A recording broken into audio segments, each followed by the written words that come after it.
Bon, l'énigme des sédimentations invisibles qui sont des recharges de ferveur et qui font qu'en chaque petit Français, si candide soit-il, si naïf soit-il, si éloigné de l'histoire de France soit-il, en chaque petit Français sommeille, veille, murmure et pense pour lui un Français millénaire qui est là et qui le rappelle aux plus hautes valeurs distinctives.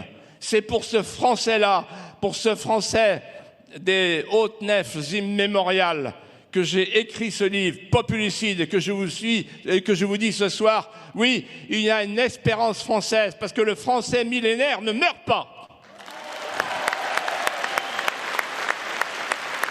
Alors,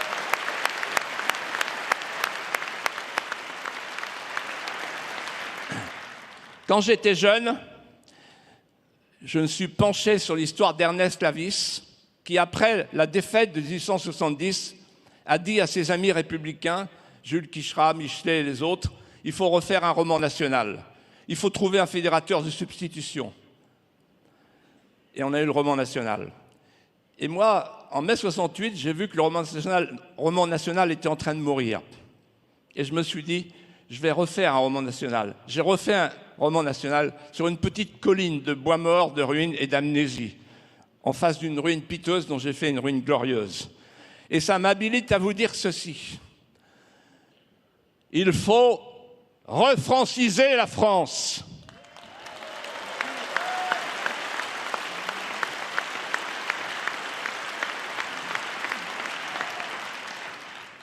C'est ou la remigration pour ceux qui nous détestent, la France tu l'aimes ou tu la quittes, ou la francisation.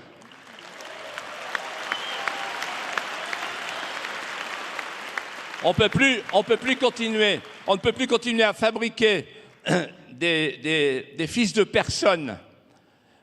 On ne peut plus continuer à priver les jeunes Français de leur trésor.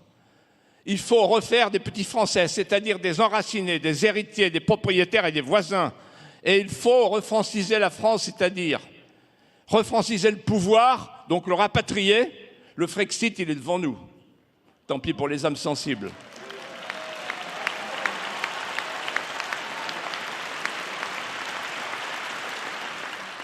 Rapatrier le pouvoir, parce que le pouvoir, c'est quand on l'a. Et puis, refranciser les âmes, refranciser les rêves. Et pour refranciser les rêves, c'est simple. Il suffit de remettre dans le cœur de chaque petit Français le récit fondateur. Tant il est vrai qu'une nation, c'est un lien amoureux. Il faut refaire un peuple amoureux. La France est un rêve. La France est un rêve tramé dans l'étoffe des songes. Merci de votre attention.